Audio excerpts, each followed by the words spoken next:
Bismillahirrahmanirrahim. Assalamualaikum warahmatullahi wabarakatuh. Selamat datang di perkuliahan Rekayasa Multimedia. Pada pertemuan perdana ini kita akan membahas tentang beberapa isu yang ada pada pembelajaran Rekayasa Multimedia. Kemudian kita akan belajar tentang apa itu definisi dari multimedia. Berikutnya, multimedia sistem itu dibangun dari multimodal apa saja, dan beberapa aplikasi multimedia. Baik, selama pembelajaran nanti kita akan menggunakan web dan aplikasi Edmodo untuk pembelajaran interaktif. Dan selanjutnya, textbook yang akan kita gunakan selama pembelajaran Rekayasa Multimedia itu ada dua. Yang pertama, Fundamental Multimedia karya Zinian Lee, dan Multimedia Computing, Communication and Application karya Steinmetz. Baik, kita memasuki definisi dari rekayasa multimedia. Rekayasa multimedia tersusun dari dua kata, rekayasa dan multimedia. Rekayasa berasal dari kata bahasa Inggris engineering, bisa kita artikan juga teknik, adalah suatu cara untuk menerapkan kaidah ilmu dalam melaksanakan sesuatu. Sedangkan multimedia tersusun dari dua kata, yaitu multi dan media.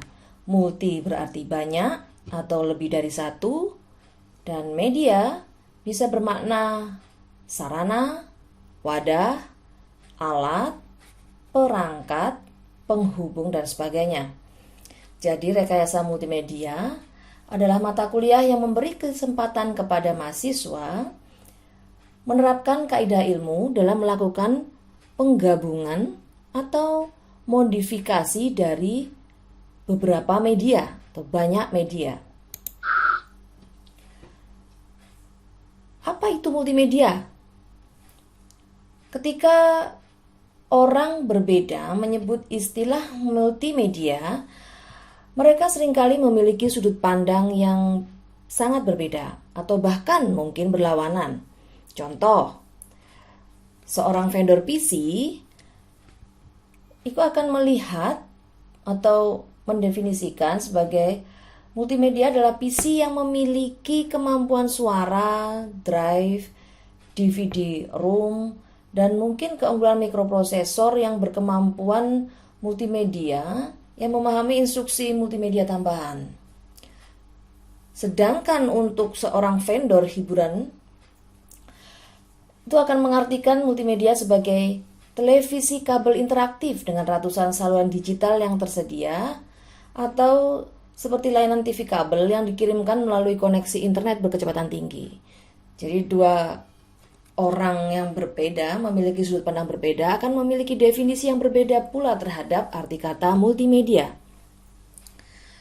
Bagi seorang siswa ilmu komputer, aplikasi yang menggunakan multimedia adalah aplikasi yang menggunakan beberapa modalitas termasuk teks, gambar, grafis, animasi, video, suara di sini termasuk ucapan, dan interaktivitas. Jadi karena kita sebagai mahasiswa informatika, kita akan memandang multimedia dari sisi ilmu komputer tersebut.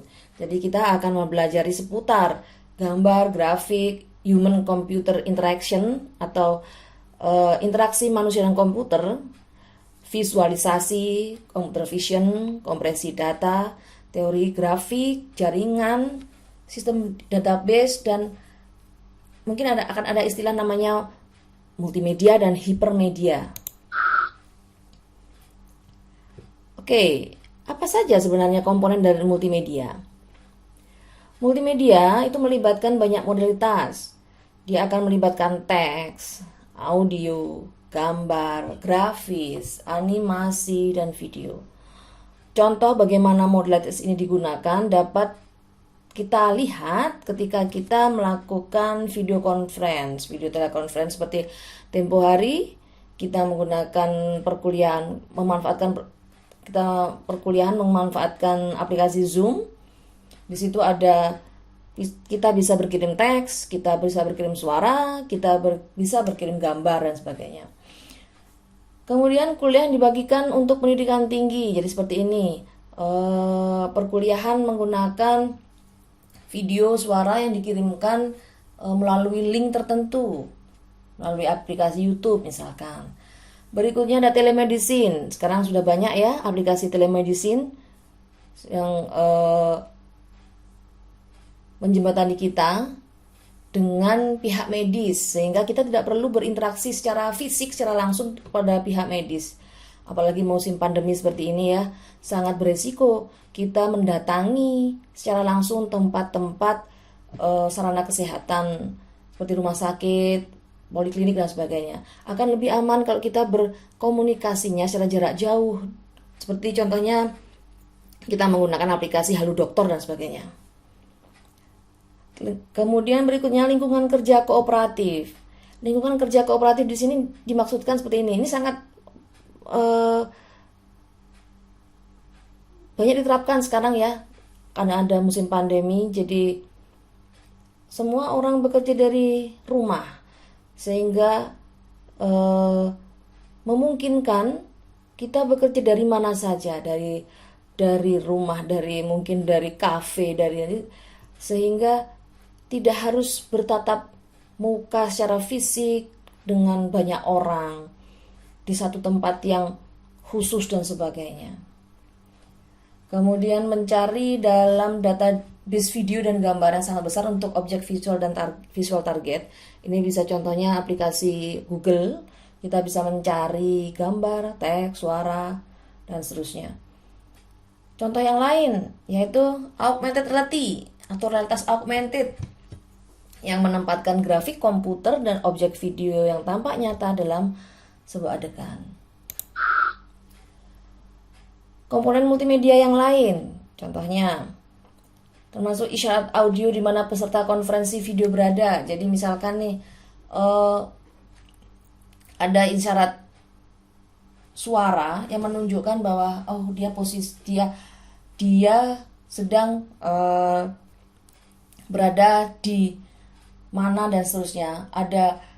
Ada informasi tambahan sehingga user memahami bahwa ada panggilan dan sebagainya.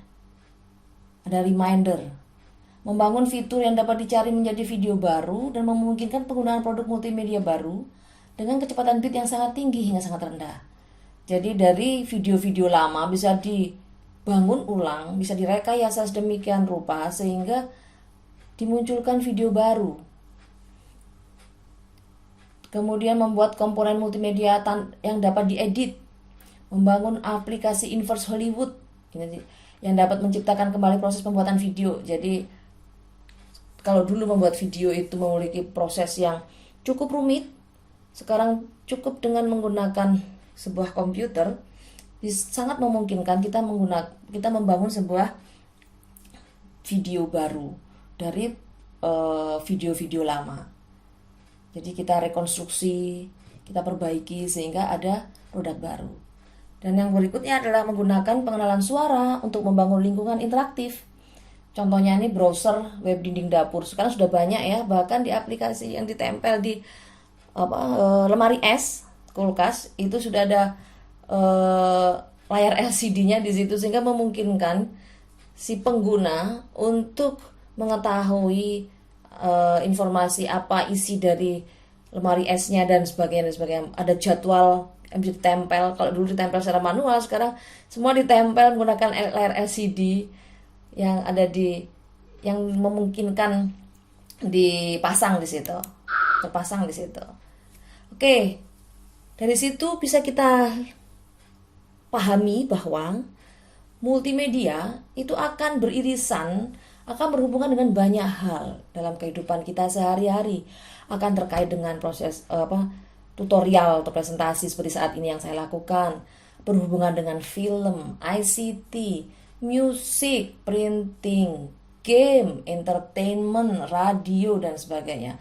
Dan masih banyak lagi. Multimedia sangat memegang peranan penting di sini.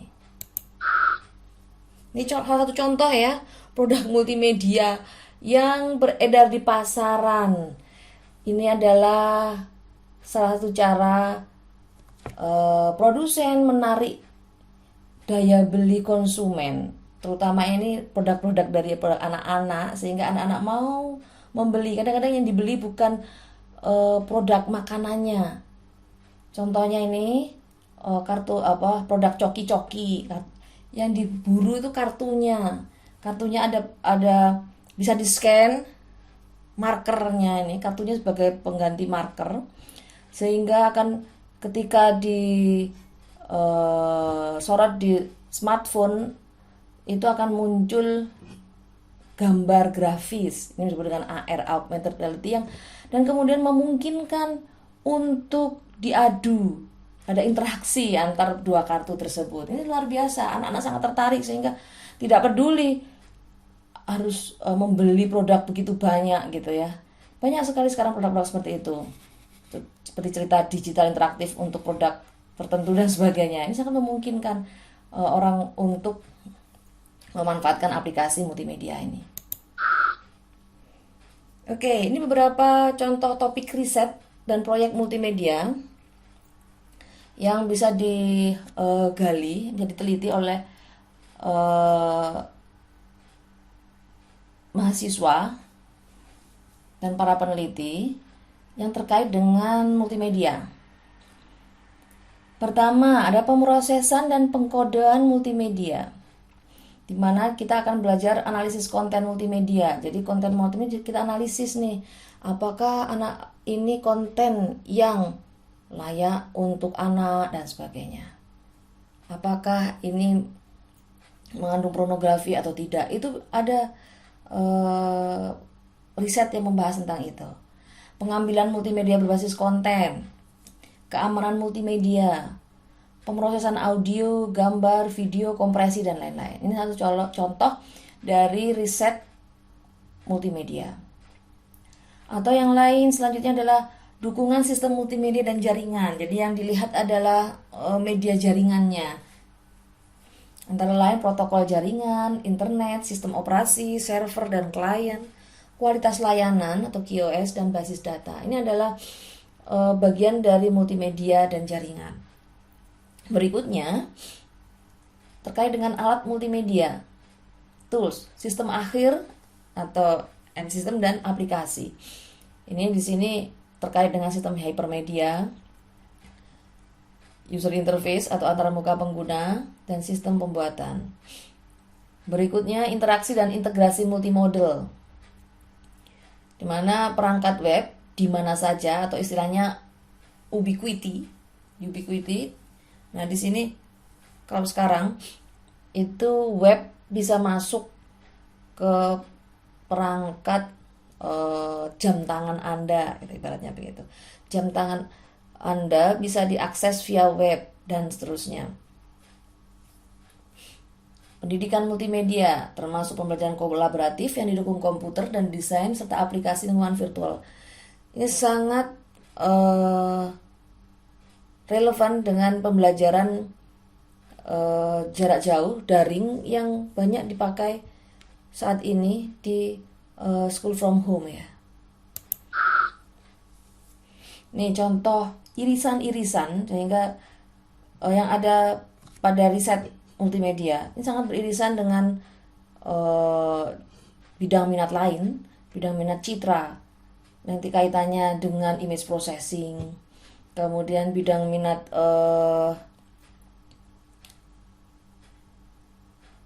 sistem informasi, itu akan terkait dengan teks, kemudian image dan seterusnya. Di sini contoh ya, image processing, ada an efficient algorithm and architecture for real-time perspective image warping. Ini adalah irisan antara riset citra dan multimedia. Atau video processing, ini combine motion estimation and transform coding in compressed domain.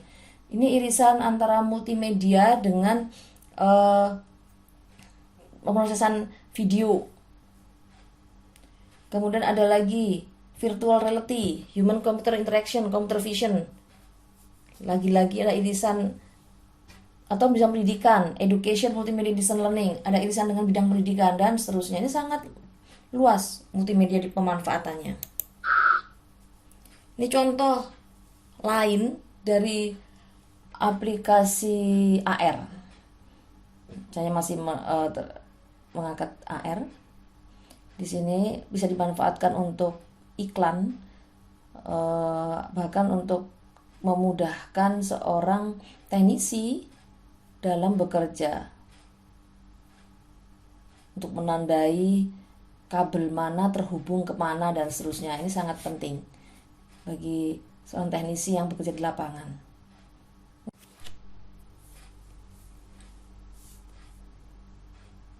Baik, kita kembali ke definisi multimedia. Seperti saya sampaikan tadi, multimedia terdiri dari dua kata, multi dan medium kalau dalam bahasa Inggris. Oke, multi bisa berarti many, much, multiple, artinya lebih dari satu atau banyak. Medium is a substance regarded as the means of transmission of a force or effect, a channel or system of communication, information, or entertainment. Jadi ini di dictionary dari Merriam-Webster. Di situ disampaikan bahwa segala sesuatu yang berhubungan dengan transmisi, channel, dan sistem komunikasi, informasi, dan entertain itu masuk dalam kategori media. Nah, kita kalau menggunakan kata multi dan medium, itu sayang don't seem fit well. Jadi kita gunakan multimedia.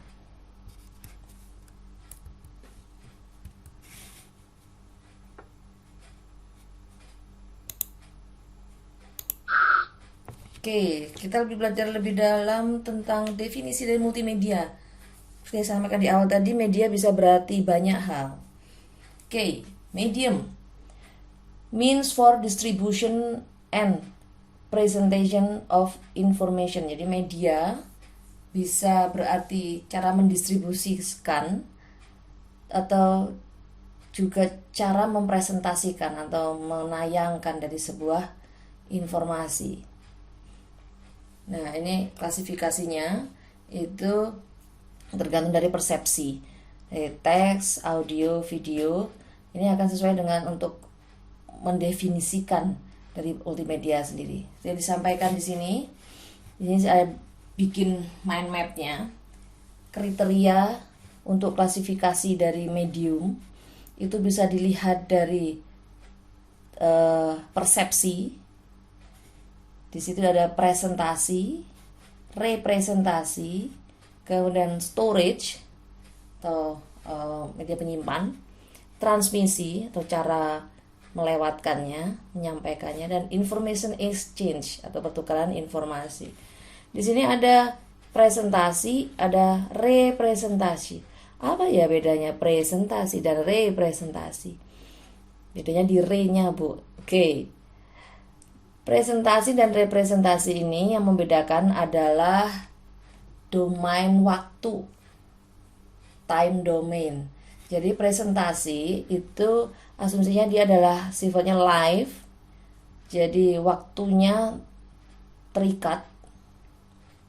Jadi ketika live itu kan kita harus di waktu yang sama melihat bersama-sama suatu tayangan, itu presentasi. Kalau representasi itu tidak terikat waktu. Jadi di situ kita bebas kapan saja melihat tayangan ulang. Nah, ini. Jadi kalau presentasi adalah tayangan live, kalau representasi adalah siaran ulang. Oke. Ini ada persepsi.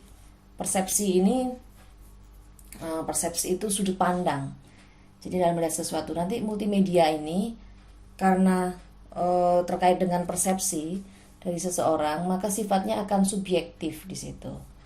Jadi akan ada irisan antara teknik dan seni di sini. Jadi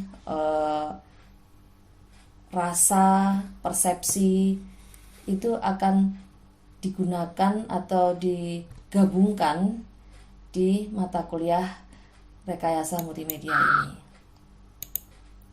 Oke. Time always takes separate dimension in the media representation. Waktu selalu menjadi dimensi yang memisahkan antara media presentasi dan representasi. Jadi waktu. Jadi siaran itu tergantung dari waktu. Based on time dimension, berdasarkan dimensi waktu. In the representation space, pada space representasi, ya, tayangan ulang, media can be time independent atau bebas waktu, dan yang berikutnya time dependent atau tergantung waktu. Nah, untuk yang model time independent ini itu adalah model data discrete. Model data discrete itu dia datanya adalah digital. Ini digunakan pada multimodal teks dan grafis. Sedangkan untuk yang time dependent, yang tergantung waktu, itu pada data audio dan video. Ini adalah data analog, continuous. Oke, apa sih Bu bedanya time independent sama time dependent? Oke, time independent bebas waktu. Jadi ketika kita menikmati data tersebut, itu tidak tergantung waktu. Ketika waktu berubah, berganti, data nggak akan berubah. Contoh data teks dan data grafis. Dengan berjalannya waktu, teks yang telah tertempel atau ditampilkan gitu ya, itu tidak berubah teksnya, tulisannya, kecuali memang dihapus gitu kan ya, atau diedit. Ketika selama tidak dihapus dan diedit, dia akan tetap tidak berubah dengan berubahnya waktu. Gambar pun demikian. Ini akan berbeda dengan data suara dan video. Ketika waktu berganti, suara akan bisa berganti seperti yang saya lakukan ini. Ini ada suara saya. Dengan bergantinya waktu, bergesernya time, itu suara saya berganti. Informasi yang saya sampaikan berganti. Sedangkan untuk data teks, data yang Anda lihat di layar Anda ini, bergantinya waktu dia tetap diem.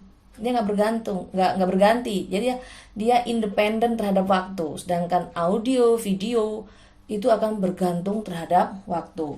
Video dari tutorial media ini itu akan berganti dengan bergantinya waktu. Anda geser waktunya, itu akan berbeda tampilan dan sebagainya. Itu yang membedakan.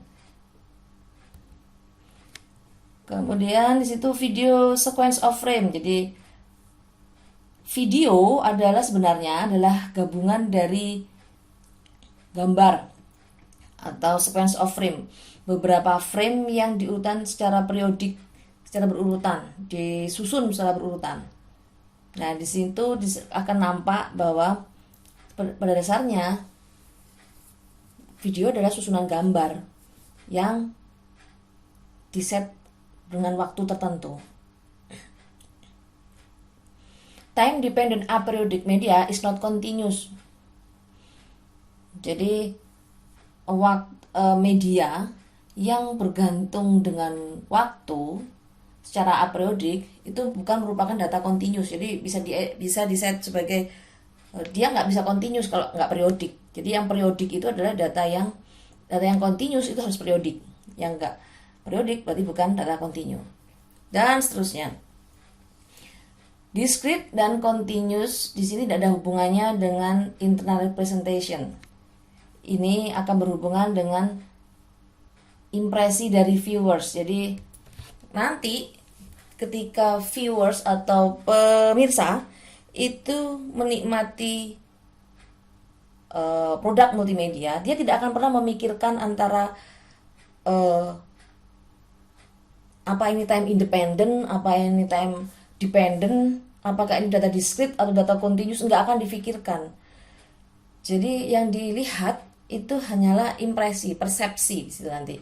Hasil dari produknya itu diterima atau tidak, dia user atau pemirsanya tadi itu menikmati atau tidak, itu subjektif satu dengan orang yang lain, dan jarang sekali yang memperhatikan antara mana itu discrete, mana itu continuous dan seterusnya. Oke. Oke, selanjutnya, multimedia is any combination of digitally manipulated text, art, sound, animation, and video. Namanya juga rekayasa multimedia ya. Jadi di situ namanya rekayasa atau istilahnya manipulasi. Bisa, kata ini bisa bermakna positif maupun bermakna negatif. Multimedia adalah kombinasi manipulasi digital yang memanipulasi apa? Yaitu manipulasi teks, manipulasi art, seni di situ, sound, suara, animasi dan video. Teks bisa nyaman dilihat, bisa tampak jadi pusat perhatian, itu atas dasar manipulasi. Seperti Anda lihat di iklan-iklan di pinggir jalan itu. Teks didesain sedemikian rupa sehingga orang teralihkan perhatiannya dan sebagainya. Art, seni, sound, suara. Suara bisa dimanipulasi. Sekarang suara-suara penyanyi itu bisa diedit sedemikian rupa menjadi lebih nyaman didengar telinga. Gambar, wajah bisa diedit, dimanipulasi sedemikian rupa sehingga nyaman dipandang dan seterusnya. A more strict version of the definition of multimedia do not allow just any combination of media. Jadi definisi yang lebih strict dari multimedia itu tidak hanya kombinasi dari media, tapi dia membutuhkan both continuous and discrete media to be utilized. Jadi dia perlu memikirkan antara istilahnya data kontinu dan data discrete. Tadi itu yang data dependent dan independent. Kemudian significant level of independence with media being used. Jadi seberapa independence media-media tersebut. Dan kemudian the less strict version of the definition is used in practice. Jadi gini, untuk beberapa orang yang memang fokus mengurusi membangun multimedia, modalitas data teks suara itu menjadi sesuatu yang urgent gitu. Tetapi untuk yang sekedar menghasilkan produk tertentu, untuk model yang instan dan sebagainya, itu kadang-kadang yang penting itu praktek aja gitu. Yang penting itu dibikin aja gitu. Hasilnya seperti apa akan mungkin tidak jadi perhatian. Jadi contohnya seperti ini. Hasil karya multimedia, karya orang produser film layar lebar akan berbeda dengan hasil produk multimedia dari YouTuber. Nah, karena memang prosesnya itu berbeda. Dan itu untuk beberapa orang ada yang memperhatikan begitu detail prosesnya, ada yang tidak perlu. Yang penting itu konten, informasi tersampaikan dan seterusnya. Multimedia elements are composed into project using authoring tools.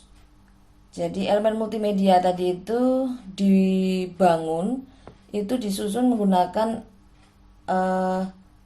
alat yang disebut authoring tools. Multimedia authoring tools are those programs that provide the capability for creating a complete multimedia presentation by linking together objects such as a paragraph of text, song, an illustration, an audio with appropriate interactive user control. Jadi di sini multimedia authoring tools itu adalah sebuah program yang memiliki kapabilitas untuk membuat komplit multimedia presentasi dengan menghubung-hubungkan objek-objek seperti paragraph of text. Jadi misal nih video karaoke itu ya kan, itu kan gambar kombinasi antara teks ada subtitlenya itu ya, teksnya itu. Terus dan gambar video penyanyinya misalkan. An illustration, ada ilustrasi, simulasi dari something gitu kan ya. Itu ada bisa gabungan dari gambar, teks, suara dan seterusnya. Dan itu appropriate interactive user control. Ada multimedia yang butuh interaktif dan ada multimedia yang tidak butuh interaktif. Okay. By defining the object relationship to each other and by sequencing them in appropriate order, those who use authoring tools can produce attractive and useful graphical application. Dengan memperhatikan hubungan objek satu dengan yang lain itu dan mengurutkan dengan urutan yang benar gitu ya. Misalkan nih, kapan teksnya mulai keluar. Jadi kayak lagu untuk video untuk karaoke itu kan ya, kapan teks masuk. Jadi lagu masuk atau suara penyanyi masuk itu kapan? Itu kan munculnya di situ. Nah, itu kan appropriate order. Urutannya harus benar. Kalau enggak kan enggak, orang karaoke jadi kapan masuk lagu, kapan masuk orang penyanyi, kapan mulai nyanyi, itu kan jadi nggak jelas gitu. Jadi harus appropriate order, jadi nadanya kapan mulai masuk dan seterusnya. Beberapa authoring tools, ini authoring tools dasar ya. Authoring tools ibaratnya ngolah bahan mentah, benar-benar mentah. Itu ada Macromedia Flash, Macromedia Director, Authorware dan seterusnya. Ada authoring tools yang lain sekarang yang lebih bisa ngolah data dengan cepat, semacam instan gitu. Jadi semua library sudah ada dan sebagainya. Kita nggak perlu membangun aset dari awal. Itu yang tidak perlu mendownload. Ini masih yang di sini ini adalah program-program yang kita harus download, harus install dan sebagainya. Sekarang sudah ada yang basisnya web, sehingga nggak perlu kita mendownloadnya, hanya butuh email, sudah beres gitu, tinggal kita menggunakannya. The hardware and the software that govern the limits of what can happen are multimedia or environment. Jadi authoring tools adalah hardware dan software yang memungkinkan multimedia platform tadi itu berjalan. Oke, kita membahas tentang selanjutnya ada multimedia interaktif dan non-interaktif. Multimedia is interactive. Multimedia disebut dengan interaktif when the end user is allowed to control what and when the elements are delivered. Multimedia disebut sebagai sesuatu yang interaktif. Interaktif itu antara user dengan programnya tadi itu bisa berhubungan, user bisa mengontrol tayangan. Itu namanya tayangan interaktif. Interactive multimedia is a hypermedia. Biasanya itu ya, yang bisa interaktif itu adalah hypermedia. Apa bedanya Bu multimedia dan hypermedia? Multi itu banyak, hyper lebih banyak lagi. Jadi when the end user is provided with the structure of linked element through which he or she can navigate. Jadi user itu akan terhubung dengan link yang bisa mengarahkan kepada layar yang berbeda, page yang berbeda dan seterusnya. Contoh web itu sekarang ya sudah ada, kan disebut dengan hypertext ya. Itu adalah contoh dari hypermedia. Teksnya itu ketika diklik itu bisa lari ke layar yang lain. Itu contoh dari hypermedia dan itu interaktif multimedia. Usernya bisa memilih mau kemana, mau mengendalikan kemana dan seterusnya. Oke, selanjutnya multimedia disebut linear. Tadi itu yang interaktif itu adalah non-linear. Sedangkan yang tidak interaktif itu yang linear. Apa sih Bu kok kebolak-balik dan bingung? Sangat mudah logikanya. Multimedia disebut linear. Multimedia is linear when it is not interactive and the user just sit and watched as if it is a movie. Jadi multimedia disebut sebagai multimedia yang linier apabila dia nggak interaktif, user nggak bisa ngubah-ngubah gambarnya, nggak ngubah-ngubah. Jadi skenario jalan gitu aja gitu. Ini sepertinya movie, user hanya duduk nonton ya, tanpa harus nggak bisa mengontrol secara langsung yang mengubah skenario cerita dari film tersebut dan seterusnya. Multimedia is non-linear when the user are given the navigation control and can browse the content at will. Jadi multimedia disebut non-linear apabila user tadi itu punya kesempatan atau punya kemampuan untuk mengontrol navigasinya. Jadi contoh multimedia non-linear itu game. Jadi user kan pasti akan menekan tombol kanan kiri dan sebagainya, kan gambarnya akan berbeda. Itu adalah multimedia interaktif atau disebut juga multimedia non-linear. Sedangkan movie, film, itu adalah contoh dari multimedia linear atau disebut juga multimedia non-interaktif. Jadi jangan bingung ya. Oke. Following the dictionary of definition, multimedia system is any system that support more than a single kind of media. Jadi multimedia sistem atau multimedia adalah sistem yang mensupport lebih dari sebuah media. Sehingga any system processing text and image will be a multimedia system. Sehingga ya semua sistem processing text dan gambar itu akan disebut sebagai sistem multimedia. Google itu adalah bagian dari multimedia juga, karena dia akan memproses database teks dan gambar dan sebagainya sehingga bisa di mining, jadi di search ulang dan seterusnya. Note, catatan, the definition is quantitative. A qualitative definition would be more appropriate. Catatan, definisi ini adalah definisi kuantitatif. Kuantitatif itu nggak bisa, dia biasa diukur single. Jadi misalkan ini satu media, dua media dan sebagainya. Dia kualitatif definition will be more appropriate. Jadi multimedia itu kadang-kadang nggak bisa definisinya sebagai orang teknik gitu kan. Oh satu media, dua media, banyak media, kan ngitung itu namanya.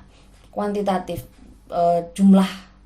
Padahal multimedia ini kaitannya nanti ada kesan, rasa, sehingga qualitative definition will be more appropriate. Jadi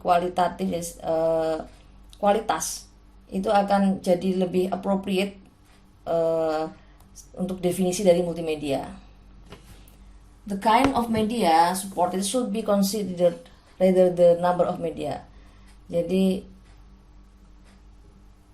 media apa saja yang mensupport dari multimedia tersebut itu jauh lebih penting, lebih diutamakan, lebih difikirkan daripada jumlah dari media. Jadi berapa banyak teksnya itu nggak perlu dipikir, cuman teks bagaimana yang sesuai, kapan teksnya masuk, ditampilkan, kapan tidak dan seterusnya. Ini yang jauh lebih penting karena ini terkait dengan feel, rasa. Okay, a multimedia system is characterized by computer control, integrated production, manipulation, storage, and communication of independent information, which is encoded at least through a continuous or time-dependent and discrete time-independent medium. Ini definisi lain dari multimedia. Jadi multimedia itu banyak definisinya. Ini definisi yang lebih ke kuantitatif. Jadi mikirkan computer control, integrated production, manipulation, storage dan seterusnya. Banyak bidang yang terlibat dalam multimedia. Oke. Banyak yang sudah tahu gambar ini kan ya. Ini adalah multimedia, aplikasi multimedia, salah satu contoh dari aplikasi multimedia. Maaf. Oke, aplikasi multimedia bisa untuk instruksi, urutan perintah dan sebagainya, tahapan-tahapan, misalkan cara memasak, cara membangun, instruksi. Multimedia bisa digunakan untuk bisnis, advertisement, iklan, training materials, presentasi seperti ini saya merupakan bagian dari multimedia. Saya menggunakan gambar, teks, suara, kemudian customer support service. Berikutnya untuk entertain, contohnya dengan interaktif game seperti ini yang lagi rame, game yang banyak dipakai sekarang, Among Us, Mobile Legend, dan seterusnya. Ini adalah bagian dari multimedia. Selanjutnya, aplikasi multimedia yang lain, enabling teknologi, accessibility to web-based material, teaching learning disabled children and adult. Ini jadi apalagi sekarang ya, zaman pandemi, mau nggak mau kita belajar dari rumah, itu sangat membutuhkan aplikasi multimedia untuk mendukung pembelajaran. Jadi kita bisa mengakses material-material pembelajaran di web, kemudian bisa mengakses tugas, mengupload tugas, mendownload materi, dan seterusnya. Ini sangat penting pada masa pandemi ini. Berikutnya, aplikasi yang lain adalah Fine Arts and Humanities. Sekarang jalan-jalan keluar, rekreasi, misalkan pergi ke museum, ke art exhibition, itu keluarnya itu sangat kecil kemungkinan karena kita akan terbatas dengan waktu, kan kita diminta untuk tinggal di rumah sementara ini ya. Dan ini sangat kesempatan untuk kita mempromosikan aplikasi multimedia yang disebut dengan museum tour. Jadi kita ke museum nggak harus datang ke tempatnya, cukup mengakses webnya. Kita bisa menggunakan virtual reality, augmented reality untuk kunjungan ke tempat-tempat tertentu tersebut. Baik, itu yang bisa saya sampaikan untuk materi multimedia, perkenalan multimedia dan definisinya. Semoga bermanfaat dan menginspirasi. Terima kasih. Assalamualaikum warahmatullahi wabarakatuh.